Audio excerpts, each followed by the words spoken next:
Friends, તમારું સ્વાગત છે મારા કિચનમાં। આજે આપણે બનાવીશું એકદમ નવી રીતે અને સરળ રીતે ગુજરાતી ફરસાણ એટલે કે પાત્રાની રેસિપી। તો ગુજરાતીઓના ફેવરેટ હોય છે પાત્રા અને ઢોકળા, તો તેની રેસિપી આજે આપણે બનાવીશું, પણ એકદમ સહેલી રીતે તમને બતાવીશ। લોટ ચોપડવાની માથાકૂટ વગર કે બીડા વાળવાની ઝંઝટ વગર આજે આપણે પાત્રા બનાવીશું। એકદમ સહેલી રીત બતાવીશ ફ્રેન્ડ્સ। તો વિડીયો જરાય પણ ગમે ને તો એક લાઇક જરૂરથી કરી દેજો। તો ચાલો ફ્રેન્ડ્સ, શરૂ કરીએ પાત્રા બનાવવાની રેસિપી। તો પાત્રા બનાવવા માટે સૌ પ્રથમ તો આપણે અળવીના પાન લઈ લેવાના છે। તો અહીં એકદમ મોટું પાન ઘરે આવેલું એટલે મને અહીં વધારે પાનની જરૂરત નહીં પડે, તો એકદમ મોટી સાઇઝનું આ પાન છે। તમે 8 થી 10 જણા માટે બનાવતા હો તો 2 થી 3 પાન લઈ લેવાના। હું અહીં 3 જણા પૂરતા આ પાત્રા બનાવું છું એટલે એક પાન ઇનફ થઈ જશે। હવે અળવીના પાનને આપણે ચોખ્ખા પાણીથી પહેલાં ધોઈ લેવાનું છે, પછી તેને કોટનના કપડાથી એકદમ સરસ એવો સાફ કરી લેવાનું છે, એટલે કે તેનું બધું જ જે પાણી છે એ લૂછી લેવાનું છે।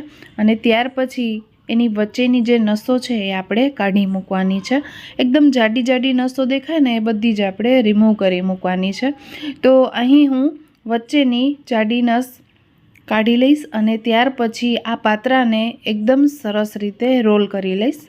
તો આજે નવી ટ્રીક સાથે બનાવી રહ્યા છીએ, તો તેના માટે આપણે અહીં તેને રોલ કરી લેવાનું છે। હવે રોલ કરીને વચ્ચેથી કટ કરી લઈશું અને ત્યાર પછી એકદમ ગોલ શેપમાં તેને આપણે કટ કરીશું, એટલે કે એની સ્લાઇસ તૈયાર થઈ જશે, મોટી પટ્ટી તૈયાર થઈ જશે।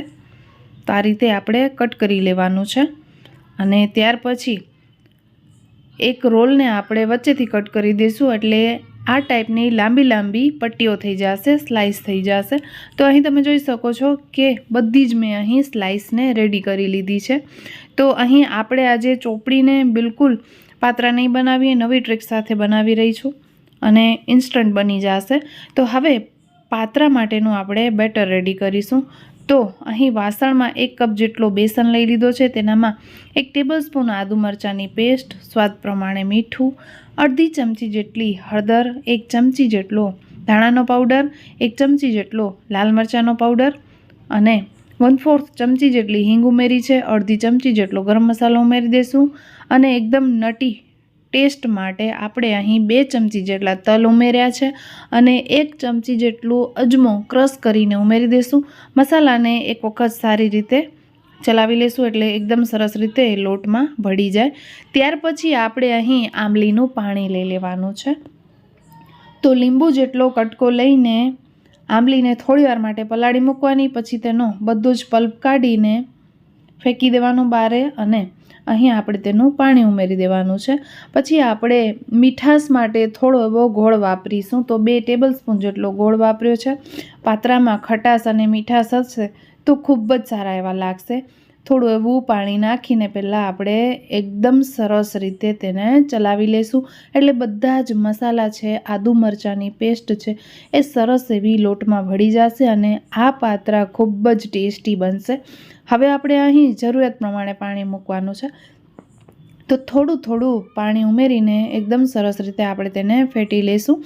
બેસનમાં ગાંઠા હશે તો એ બધા જ નીકળી જશે।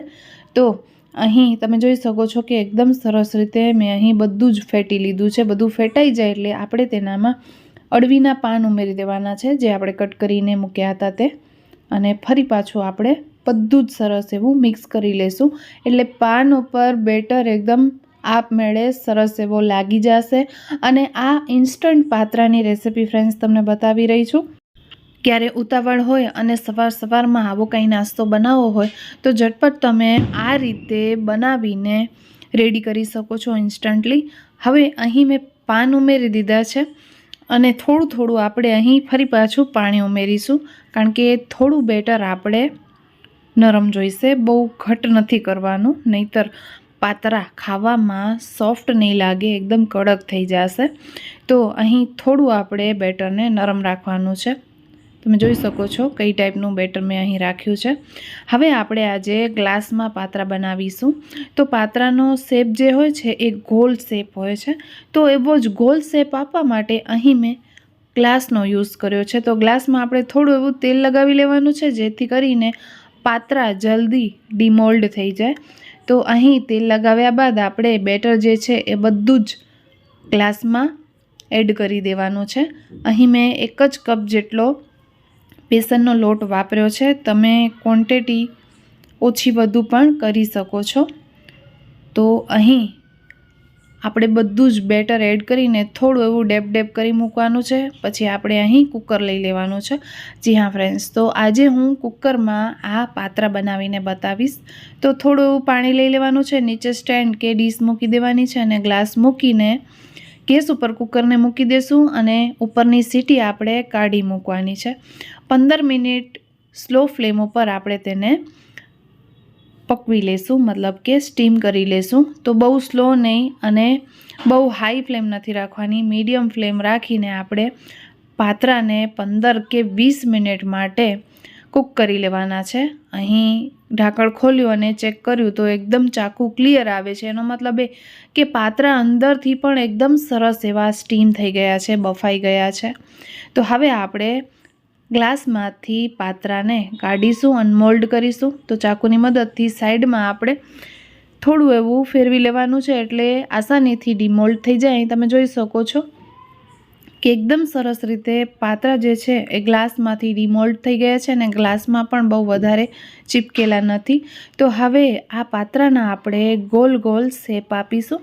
તમે ગોલની જગ્યાએ કોઈ પણ શેપ આપી શકો છો. ધ્યાન રાખજો કે બહુ ગરમ હશે તો પાત્રા તૂટી જશે. એટલા માટે આપણે થોડા એવા ઠંડા થાય ને પછી જ આપણે ચાકુથી કટ કરવાના છે, કારણ કે એકદમ સોફ્ટ પાત્રા આપણે મોઢામાં મૂકતા જ ઓગળી જાય તેવા બનાવ્યા છે. એટલે કટિંગ કરતી વખતે બહુ ધ્યાન રાખવાની છે. જો તમને આવા રોલ જોઈતા હોય તો એકદમ નોર્મલ હાથેથી આપણે અહીં કટિંગ કરવાની છે. અહીં તમે જોઈ શકો છો કે હું એકદમ ધીમે ધીમે જ પાત્રાની કટિંગ કરી રહી છું અને એકદમ સરસ એવા ગોલ શેપમાં પાત્રા આપણા કટિંગ થઈ ગયા છે. હવે એક વઘાર કરીશું. તો વઘાર માટે શીંગનું તેલ લઈ લીધું છે થોડું, તેનામાં રાઈ અને જીરું ચટકાવી લેશું. પછી 1/4 ટીસ્પૂન હિંગ ઉમેરીશું અને 1 ચમચી જેટલા તલ ઉમેરીશું અને ત્યાર પછી થોડો એવો લીમડો ઉમેરી દઈશું. તીખો મરચો તમને અહીં ઉમેરવો હોય લીલો તો ઉમેરી શકો છો, મેં અહીં નથી ઉમેર્યો. અને થોડું એવું પાણી નાખીને આપણે આ વઘારને ચલાવી લઈશું. ગેસની ફ્લેમને બંધ કરી દઈશું અને પાત્રા એનામાં એડ કરી દઈશું. તો અહીં કચ્છી જે પાત્રા મળતા હોય છે ગુજરાતમાં, એ પાત્રાની રેસીપી તમને જોવી હોય તો કમેન્ટ જરૂરથી કરજો. તો એ રીતના પાત્રા બનાવીને પણ બતાવીશ. તો તેનો વઘાર થોડો ચટપટો થાય છે, તો એના માટે તમને મને કમેન્ટ કરવાની રહેશે. તો એ રેસીપી હું તમારા સાથે જલ્દીથી જ શેર કરીશ. તો અહીં પાત્રા ઉમેર્યા બાદ ચમચાની મદદથી તેને નથી ચલાવવાનું, હાથની મદદથી કડાઈને ઊંચી કરીને ફેરવી લેવાનું છે, જેથી કરીને પાત્રા આપણા બધા તૂટે નહીં. તો ફ્રેન્ડ્સ, પાત્રાને આપણે અહીં ડીશમાં સર્વ કરી દઈશું. તમે તેને ખજૂર આંબલીની ચટણી સાથે ખાઓ, ખૂબ જ ટેસ્ટી લાગશે. અને તમે બીજા પાત્રા જે આપણે બીડા વારીને બનાવીએ એ પાત્રાને ભૂલી જશો જ્યારે આ પાત્રાને ટેસ્ટ કરશો. ખૂબ જ સોફ્ટ, ટેસ્ટી અને બનાવવામાં પણ સરળ એવા પાત્રા બનીને રેડી છે. ફ્રેન્ડ્સ, વિડીયો કેવો લાગ્યો છે કમેન્ટ જરૂરથી કરજો. ગમ્યો હોય તો લાઇક કરજો, શેર કરજો, ચેનલને સબસ્ક્રાઈબ જરૂરથી કરજો. ત્યાં સુધી આવજો બધા. જય Shri Krishna. Thank you for watching.